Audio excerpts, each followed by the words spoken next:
What should have been a serene drift through the clouds became a nightmare plummeting toward the Earth. These are the deadliest hot air balloon disasters ever recorded, where peaceful morning flights turned into catastrophic tragedies that claimed dozens of lives. It was March 15, 2019, when Mario and Elena Rodriguez embarked on what they hoped would be a journey to rediscover their love for each other, high above the fairy tale landscape of Cappadocia, Turkey. Mario, a 34-year-old petroleum engineer from Houston, had spent the last 6 months drowning in 80-hour work weeks on a critical offshore drilling project. His calloused hands and tired eyes told the story of a man who had forgotten what it meant to truly live. Elena, 31, worked as a pediatric nurse at Texas Children's Hospital, where she had been pulling double shifts during the brutal flu season. The couple's once vibrant relationship had withered under the weight of exhaustion and endless arguments about whether they were ready to start a family. The Turkey trip was their Hail Mary, a desperate attempt to salvage what remained of their 7-year marriage. Mario, ever the engineer, had researched balloon companies online, but settled on a mid-tier operator that had recently expanded rapidly to meet tourist demand. Elena, always the cautious one, had voiced concerns about the 6 a.m. departure time, especially since they were both jet-lagged and had shared 2 bottles of Turkish wine the previous evening. That fateful morning, they joined 14 other passengers in a standard wicker basket, their pilot a young man with only 200 flight hours under his belt. As dawn broke over Cappadocia's otherworldly rock formations, the balloon lifted gracefully into the crisp morning air. For the first time in months, Mario and Elena felt a spark of the connection that had brought them together. But at 6:45 a.m., as they descended to 150 feet for a closer view of the valley, morning fog rolled in like a silent predator, reducing visibility to less than 100 meters. Hidden in the mist were newly installed high-voltage transmission lines that stretched across the valley like invisible death traps. The basket struck the power lines with devastating force. Electrical arcing illuminated the fog in brilliant, deadly flashes as the balloon's envelope immediately deflated. Mario instinctively gripped the metal rim of the basket, but the electrical current caused his muscles to contract violently, trapping his hands as thousands of volts coursed through his body, leaving severe burns across his arms and torso. Elena was thrown from the basket during the 80-foot plummet, her body striking the rocky terrain below. The impact caused a basilar skull fracture, and she lost consciousness instantly, never knowing that her husband was fighting for his life above her. Mario survived the fall but suffered internal bleeding from a ruptured spleen. As he lay in the twisted wreckage of the basket, his engineer's mind processed the cruel irony. The power lines had been installed just 6 months earlier, but aviation charts hadn't been updated to reflect the new hazard. He lost consciousness within 10 minutes, his life ebbing away as he thought of Elena and the family they would never have. Turkish emergency services arrived 45 minutes later, but it was too late. Both Mario and Elena had succumbed to their injuries, their final journey together ending not in reconciliation, but in tragedy. The investigation that followed revealed a cascade of failures: outdated navigation charts, inadequate pilot training, and insufficient safety protocols. The balloon company eventually implemented GPS mapping requirements and minimum visibility standards, but these changes came too late for the couple who had simply wanted to fall in love again among the clouds. Their story serves as a haunting reminder that sometimes our desperate attempts to fix what's broken can lead us into dangers we never saw coming.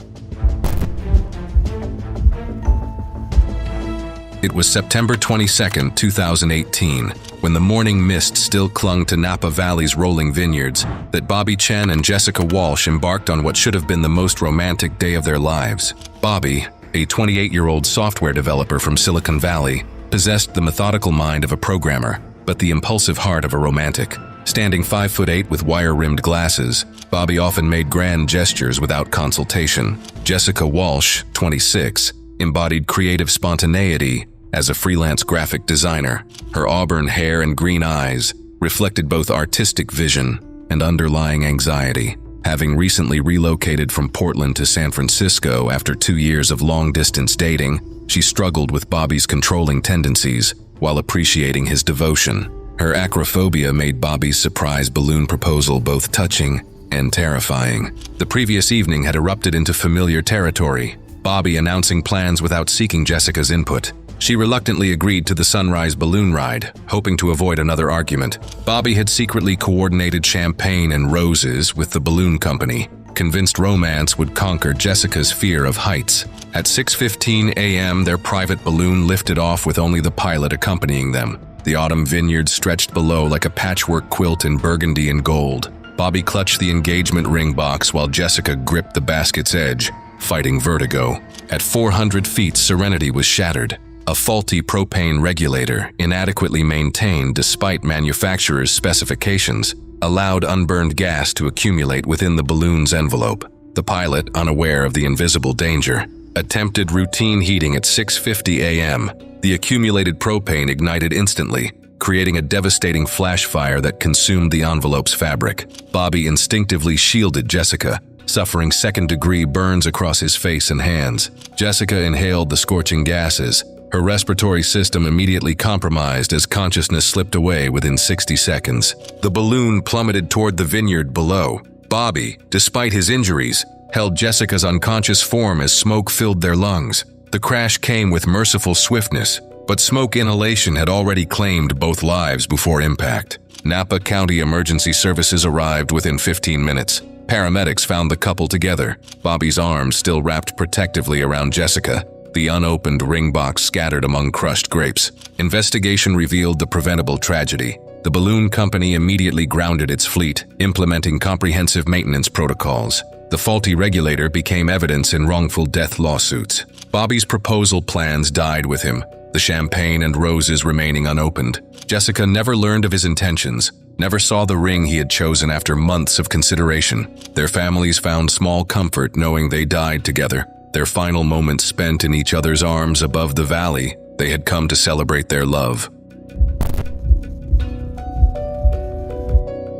It was November 3, 2021, when three American college friends embarked on what should have been the adventure of a lifetime in Luxor, Egypt. Amanda Torres, a 22-year-old archaeology senior at UCLA, had meticulously planned this graduation celebration trip.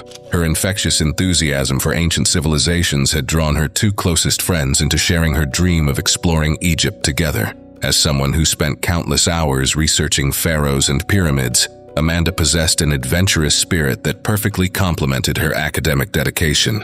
Michael O'Brien, 23, brought his mechanical engineering background to their group dynamic. Having recently completed his degree, the methodical young man had developed a fascination with ancient Egyptian construction techniques. His analytical nature often served as a counterbalance to Amanda's spontaneous energy, though he rarely voiced concerns that might dampen his friend's excitement. Priya Patel, the youngest at 21, had worked tirelessly at a campus coffee shop for 2 years, saving every spare dollar to afford this journey. An art history major with an eye for beauty, she approached their Egyptian adventure with quiet determination and genuine appreciation for the cultural significance of everything they encountered. The hot air balloon ride over the Valley of the Kings represented Amanda's absolute must-do experience. Michael had noticed concerning wear on the wicker basket during pre-flight inspection, observing frayed edges and questionable cable connections. However, not wanting to disappoint his friends, he kept his engineering concerns to himself. At exactly 6 a.m., their balloon lifted off with 10 other tourists aboard.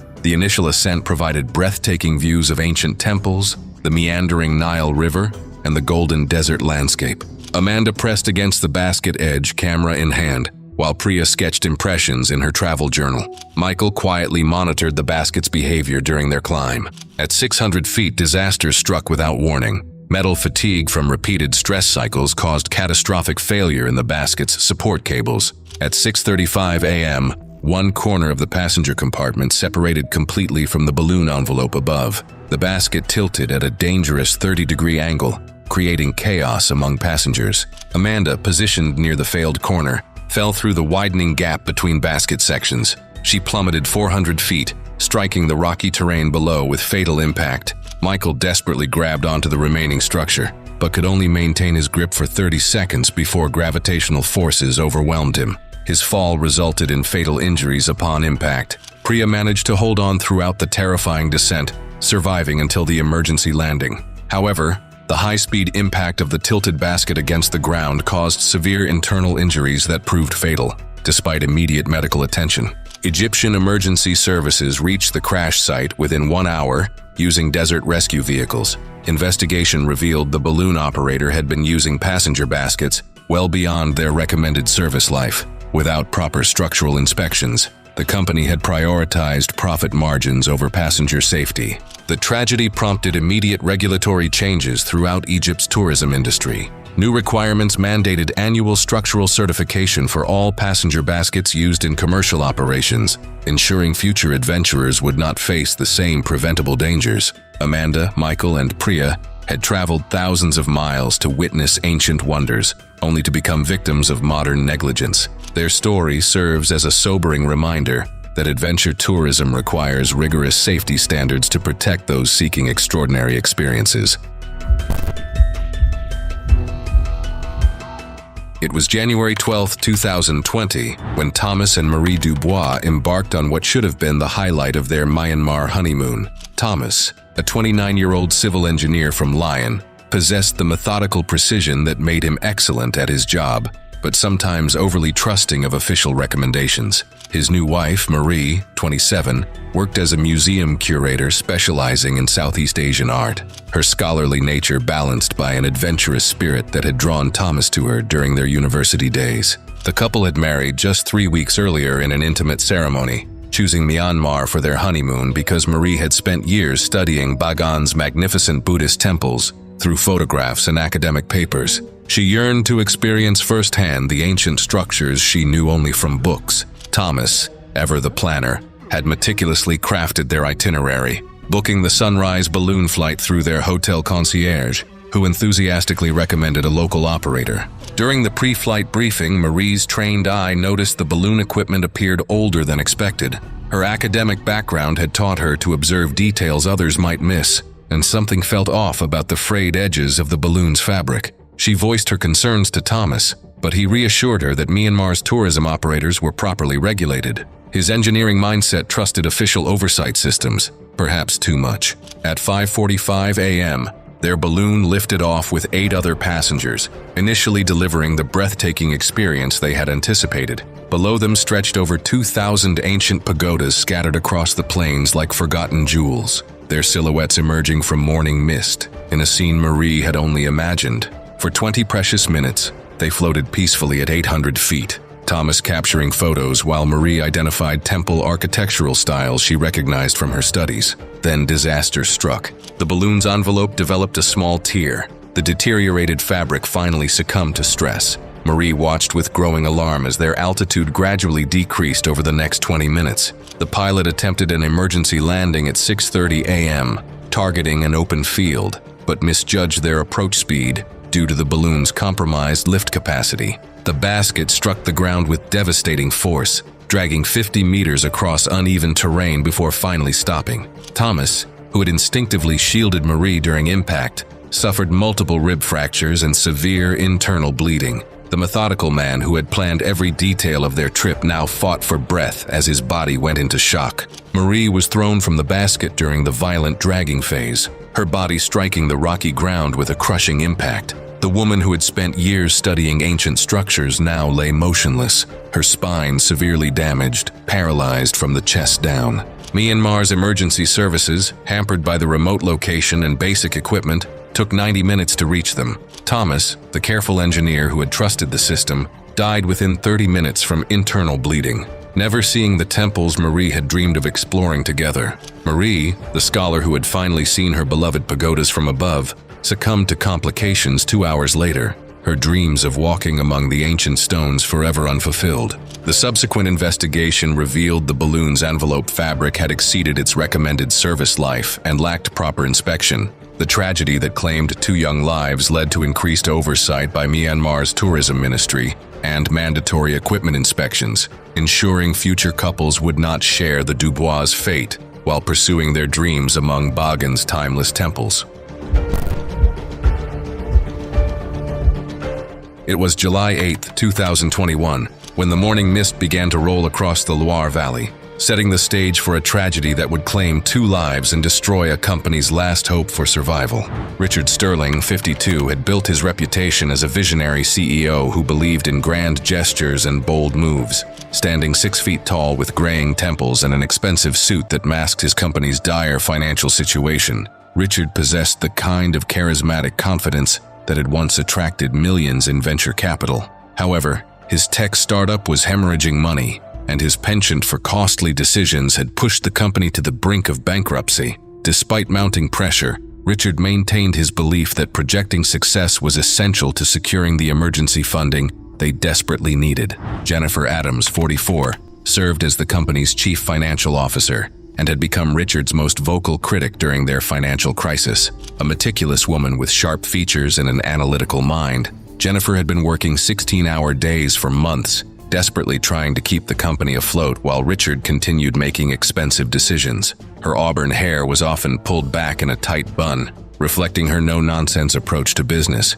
She had reluctantly joined this corporate retreat to France, viewing it as another wasteful expense they couldn't afford. The tension between them had reached a breaking point when Richard insisted on booking a private hot air balloon experience over the Loire Valley Chateau. Jennifer had objected vehemently, arguing that every dollar mattered when they were weeks away from bankruptcy. Richard dismissed her concerns, claiming the retreat was essential for demonstrating company stability to potential investors who might be watching their every move. Their private balloon launched at 7:30 that morning, carrying only the pilot, Richard and Jennifer above the picturesque valley dotted with medieval castles. Jennifer had planned to use this forced private time to convince Richard to consider selling the company before they lost everything. The morning started beautifully, with clear skies offering stunning views of the historic chateau below. At 400 feet altitude, morning fog began forming in the valley with alarming speed. Within 15 minutes, visibility dropped to less than 200 meters, transforming the scenic flight into a dangerous situation.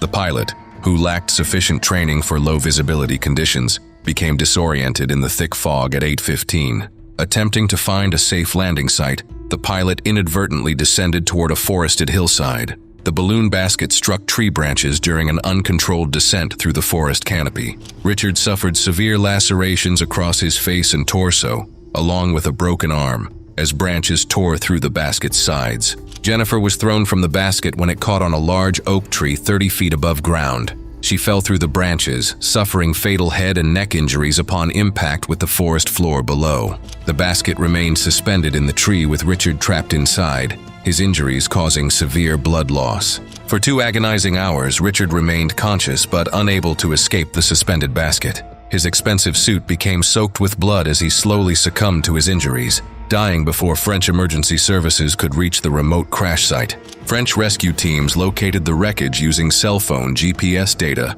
after the executives failed to return to their hotel. The investigation revealed that the pilot should have delayed the flight until the fog cleared, lacking proper certification for low-visibility operations. The tragedy's aftermath proved devastating for the struggling tech startup. With both key executives dead, pending investor negotiations collapsed immediately. The company declared bankruptcy within weeks, as no potential buyers emerged willing to acquire a business that had lost its entire leadership team. Employees were left jobless, and investors lost millions, making the Loire Valley balloon crash not just a personal tragedy, but a corporate disaster that destroyed dozens of careers and dreams, along with 2 lives. It was June 12, 2018, when the morning sky over Cappadocia, Turkey, became the backdrop for a tragedy that would forever change hot air balloon tourism operations. Michael Chang, a 41-year-old professional travel photographer from San Francisco, had built his reputation capturing breathtaking landscapes worldwide. Known for his patient teaching style and infectious enthusiasm, Michael specialized in leading photography workshops to spectacular locations. His calm demeanor and technical expertise had earned him a loyal following among amateur photographers seeking to elevate their craft. Lisa Rodriguez, 33, worked as a graphic designer in Miami's bustling advertising district, but dreamed of becoming a professional photographer. After years of weekend shoots in the Everglades and Florida Keys, she had enrolled in Michael's Cappadocia workshop, hoping to transition careers. During their week exploring the region's otherworldly rock formations and ancient cave churches, Lisa had impressed Michael with her artistic eye and dedication to learning advanced techniques.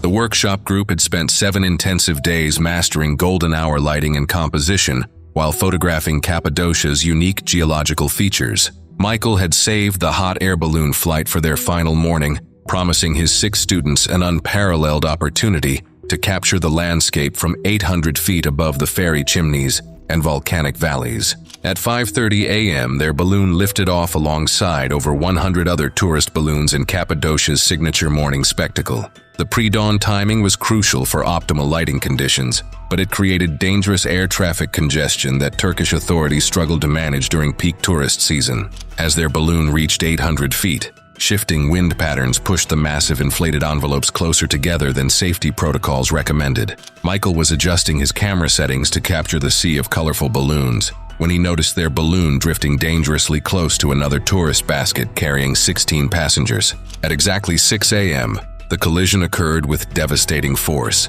The wind-driven impact caused both balloon envelopes to tear and lose critical lift capacity. Michael was struck by debris from the other balloon's wicker basket, suffering severe head trauma that rendered him unconscious immediately. The violent collision threw Lisa from their basket, sending her plummeting 600 feet toward the rocky terrain below. Emergency services, well practiced in responding to balloon incidents in the high-traffic tourist area, arrived within minutes of the crash. However, both photographers had already sustained fatal injuries beyond medical intervention. Michael died from head trauma during transport to the regional hospital, while Lisa died instantly upon impact with the volcanic rock formations she had spent the week learning to photograph. Investigation revealed critical gaps in air traffic management during peak tourist season. With over 100 balloons launching simultaneously each morning, existing separation protocols proved inadequate for preventing dangerous mid-air encounters. The tragedy exposed how commercial pressure to maximize tourist flights